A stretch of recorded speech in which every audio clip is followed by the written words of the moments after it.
However, Wilson was unaware that the warehouse keepers were formidable martial artists who held unwavering loyalty to the family's direct descendants. Annoyed by Wilson's resistance, Vincent's patience ran thin. Memories of past betrayals flooded his mind, and in a swift motion he knocked Wilson to the ground. The blow was sharp, a reminder of the vulnerability he had felt in the past. Despite the force of his action, Vincent's body quivered with pain, revealing the internal struggle he wrestled with. Wilson rose to his feet, determination flickering in his eyes. He seemed to have something to say, yet he relented, ultimately agreeing to follow Vincent's instructions. Resentment simmered beneath the surface, but Wilson was not one to back down so easily.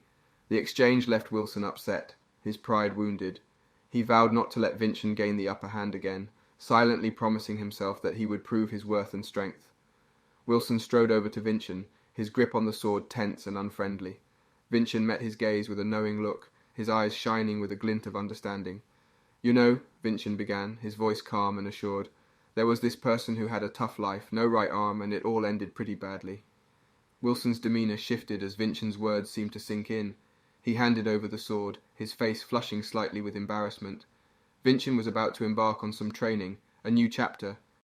Vincent's body was encased in a delicate exoskeleton, but it was fragile, much weaker than it appeared. As he swung the wooden sword a few times, he was surprised by the fatigue that settled in. Yet, amidst the weariness, there was a sense of satisfaction, as if his very being was meant for the art of combat. Out of nowhere, a figure emerged. Swift and purposeful, he was a guy named Revan Adenka. Instantly, Vincent's expression soured, a clear indication of his feelings toward Revan. Julian, always informed, shared that Revan had an important lineage. "Watch out," Julian cautioned. "Revan's a rising star among the 13-year-olds in the Atinka family." Revan's gaze locked onto Vincent, his eyes sizing him up. There was a hint of arrogance in his stance, as if he believed Vincent was no match. Vincent, however, was unyielding, determined to teach a lesson.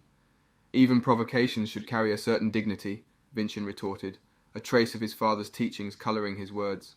Revan's anger flared, his fists clenched. He held a higher position, possessing attributes that marked him as a formidable contender. Yet Vincent, though lacking in those attributes, exuded a quiet strength. Julian leaned in, his voice hushed with a warning. "Be cautious. Revan is at a 2-star level." Vincent held his ground. He refused to be belittled, to stand beneath someone like Revan. A tension hung in the air, a palpable energy. Revan wielded mana, a power beyond Vincent's reach, yet Vincent's own strength was undeniable. "In my time," Vincent declared, his tone unwavering, "Revan would have faced the consequences for his insolence." The clash of their swords echoed, the atmosphere charged with an unspoken challenge. Though unable to wield mana, Vincent projected an air of authority that gave Revan pause. The unspoken threat of what Vincent could accomplish lingered between them.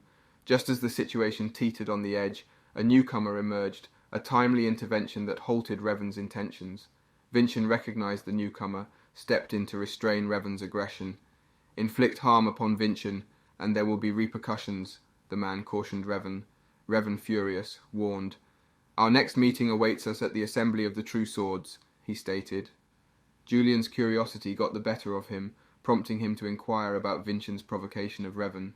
Vincent's response was simple yet resolute. "I merely imparted a lesson to a disrespectful youth," Vincent replied, his voice unwavering and assured. Vincent wanted to learn all about that time from Julian. They were studying pictures. Julian said they were done with the image stuff. Now they're looking at blessings and traits. Traits are like special things people can have. Julian said these traits are made using the power from blessings, which are like gifts from the gods. Vincent asked Julian if he could make blessings, but Julian said it's not really respectful to the gods. Vincent was curious if anyone ever got in trouble from the gods for making blessings. Julian said nobody had died from that. Then Vincent brought up Revan, who had a trait called Man of Steel. Julian explained that Revan's blessings had lots of good things, and this trait made him super strong. Julian said if you practice a trait a lot, you can get even better at it, and that's like a family tree of skills. Man of Steel is a trait that's good at defending and breaking stuff. It makes people really tough. Julian said this kind of trait makes them strong quickly. Vincent was amazed because Revan was able to cut a dummy in one hit earlier. That was really impressive. It made Vincent think about how different it was from his own time. To be as good as them, Vincent had to practice a lot. He was training hard. People noticed he was only using his left hand, and he was getting tired, but a guy named Merlin told them not to make fun of Vincent. Merlin thought Vincent was actually trying really hard. Julian suggested they train in a forest, but Vincent was used to people looking down on him. He remembered how nobody believed Davin could beat Kachin, but he did it. Then Merlin gave Vincent a special potion that helps with recovery. Vincent was surprised that Merlin was being nice to him. Vincent, who was watching all this, was surprised that Merlin was being kind. Vincent used to laugh at Vincent, but now he felt bad. Vincent was focused and serious.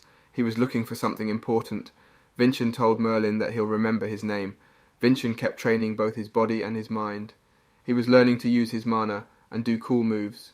He remembered how to beat Kachin by stacking up skills like a tower of swords. He practiced on a dummy and managed to cut it in half. He was really happy that it worked. Later, Wilson, who was annoyed with Vincent, gave him breakfast. Vincent realized Wilson took some food for himself. Vincent let it go this time, but he told Wilson not to do it again. Wilson tried to threaten Vincent by saying he used to be a tough guy who hurt people, but Vincent wasn't scared. He could talk to Wilson in his mind, and he told Wilson that scaring people might be easy, but it's not a good way to make friends. Wilson was surprised that Vincent could use mana. Vincent turned to Wilson with a stern expression, his voice firm yet commanding. He wanted Wilson to stand beside him, not act all proud and distant.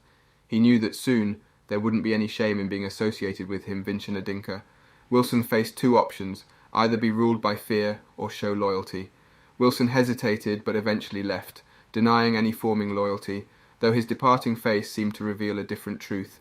Merlin wandered around the training grounds, eyes scanning the area. He noticed Vincent had finished training early. More intriguingly, he had sliced a dummy clean in two. Merlin marvelled, suspecting Vincent had used a real blade, even though Merlin knew Vincent trained with wooden swords. It took serious skill to pull off such a clean cut. Merlin pondered the martial arts Vincent was learning. Meanwhile, Wilson had transformed from an idiot to someone polite. Vincent then brought up the clothes they wore, made from cotton, profitable but flaw-ruining. Vincent considered them unsuitable for nobility. The food didn't match the family's budget either, hinting at money theft. Wilson seemed innocent, clueless about the accusations. It had to be someone higher up. Revan trained, remembering how imposing Vincent had been with just a wooden sword. Instead of fear, it ignited anger within Revan. His father visited, stressing the importance of the assembly of the true swords.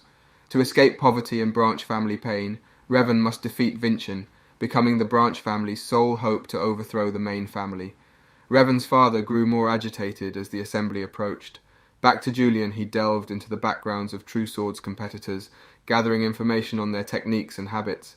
It was frightening, but Julian saw it as a compliment. He planned to make a striking entrance, borrowing strength from the Spirit King and the Miracle Stone, the Mana Crystal. This crystal promised immediate body and mana strengthening. Vincent understood Julian's determination. Vincent assured Julian that even if he wasn't the spiritual king Julian hoped for, he'd ensure Julian achieved a valuable victory. Vincent called for Wilson's assistance, asking him to visit the intimidating Chamberlain Raelsa. Wilson conveyed Vincent's request to have the head of the family observe the assembly of the True Swords directly. It was a challenge, a way for Vincent to prove his worth to the main Attica family.